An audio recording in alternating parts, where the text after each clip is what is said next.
Hi friends, welcome back to Mana Chandamama Kathalu. So in the last episode, we have seen that Samarsen, the king of the Isle of Kundalini, has reduced the taxes in order to become a popular king, but this has led to the shortage of funds in the royal coffers. So to fill them up again, the commander-in-chief Samarsen has raised an army after he drafted a proclamation and then set out on the ships across the ocean to loot other lands. As the ships of Kundalini started, there was a huge comet that appeared in the sky. Though it was an ill omen, to avoid the economic consequences, Samarsen had to take the decision of going ahead. So let's see what happens in the Comet Part-2. Slowly, the shore receded and the ships sailed into the calm waters under a favorable wind. The soldiers too slowly came out of the gloom of separation from their kith and kin, and the spirit of adventure began. The commander-in-chief, however, was not in full spirits. He sat in the corner of the ship, gazing at the comet in the southeast. Seen against the background of the sea, it looked much bigger and much more menacing. The warning of the royal astrologer was still ringing in his ears. Between the ill omen and its victims, there were only the deep waters of the ocean. Even as Samarsen was looking at the comet, dark clouds appeared on the horizon and began to cover it. The sky became darker every minute. The ocean began to grumble and growl as in anger. The high spirits of the soldiers disappeared fast, yielding place to vague fears. They knew that their adventure had started in an inappropriate time. Their hearts began to fill with anger upon those who were responsible for it. The whole venture now appeared to them as ill-conceived, ill-advised, and ill-fated. Goddess Kundalini lifted her hand in the sky, warning them not to start, but the foolish Samarsen has ignored the warning. Now they were all going to die miserably, drowned in the sea. It was not a death fit for a soldier, nor one fit for a coward. So many lives were going to be wasted for nothing. The men began to scowl darkly, look at each other, and then growl angrily. Some of them began to whisper to each other, looking around cautiously. It was clear that their minds were full of dark thoughts.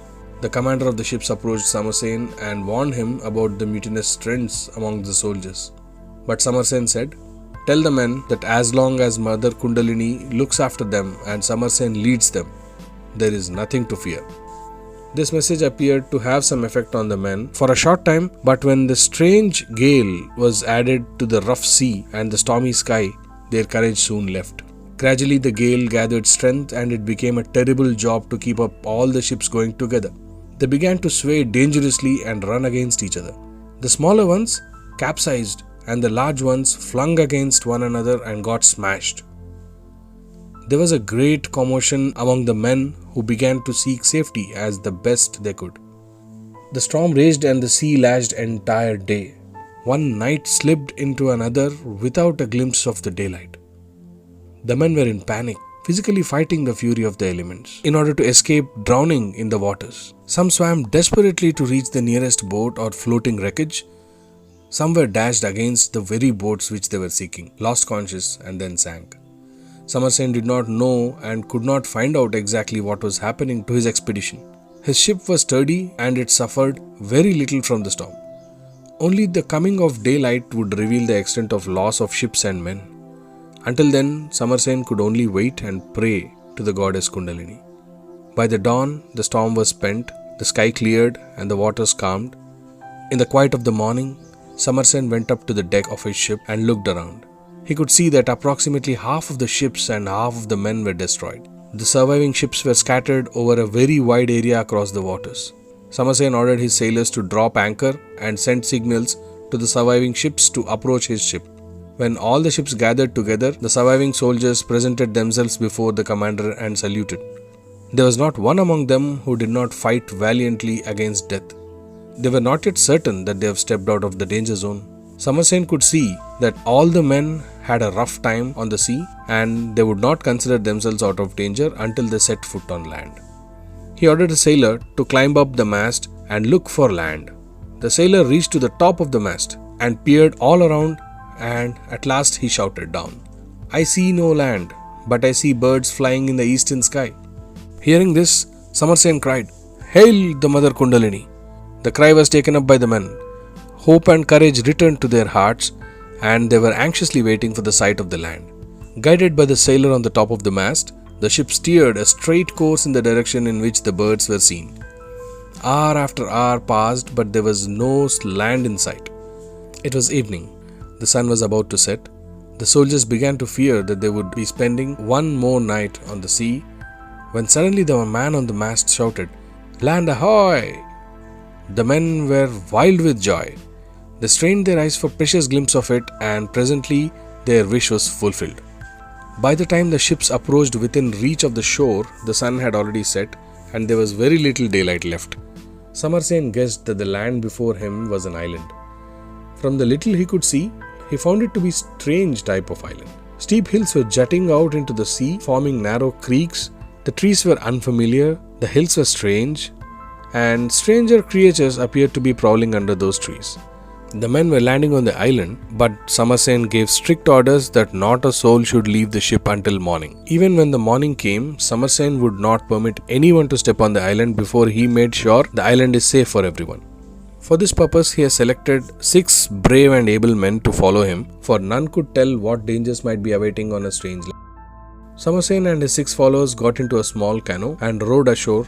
The entire coast appeared to be deserted. This, however, did not mean that somebody or other was not hiding behind some tree, ready to pounce upon the intruders. So Samarsen drew his sword and led the way, while others followed him. After they walked some distance into the hills, they heard a frightening roar which chilled their blood. The men said, "Commander, even a lion can't roar so fearfully. Which animal could that probably be?" Samarsen agreed with them, but did not say anything. He walked further to investigate the sound, and others followed him very closely. Presently they emerged out of closely growing trees and came upon a scene which no mortal man had ever witnessed. In front of them, down below, lay a huge swamp. In it and around it, odd trees were growing, and several monstrous creatures of unheard and nightmarish shapes were scattered all around in the swamp. In a huge clearing, a couple of giant beasts were fighting and making awesome sounds. Witnessing the fight, several man-like apes were on the trees. Some of them were very primitives and had stone hammers and clubs in their hands. Samarsen told his followers, "We are in presence of someone prehistoric, and all these prehistoric monsters had somehow managed to live on here still. Look at those creatures on the trees. They are apes. They are really human beings of the Stone Age. Such creatures existed in other parts of the earth millions and millions of years ago. To each of them, it was clear that money was not likely to be obtained in such primitive island. It was irony of fate that these people who came in search of wealth should have arrived at a place where wealth was only a gift of nature. Wealth, as civilized men understood, is not here. So at any rate, Samarsen and his men had to leave. Looking upon their strange surroundings, they were stunned but disappointed. While they were watching the fight down below, there was a terrific stamping on the other side. They saw a huge mammoth running in the direction while 2 lions chased it. That brings us to the end of the part 2 of the Comet. So let's see what Samarsen and his followers would have found in the strange island filled with strange creatures, mammoths, apes, lions, and other oddly shaped creatures and trees. I'll be back next Saturday with this interesting tale again. I hope you have liked the video. Please do press the like button and share your comments. In case you feel it interesting, please give me a thumbs up and share it with all your friends. If you do not feel it interesting, let me know in the comments so that I can go ahead and do something that's adventurous and lovable for all of you. Thank you. Bye.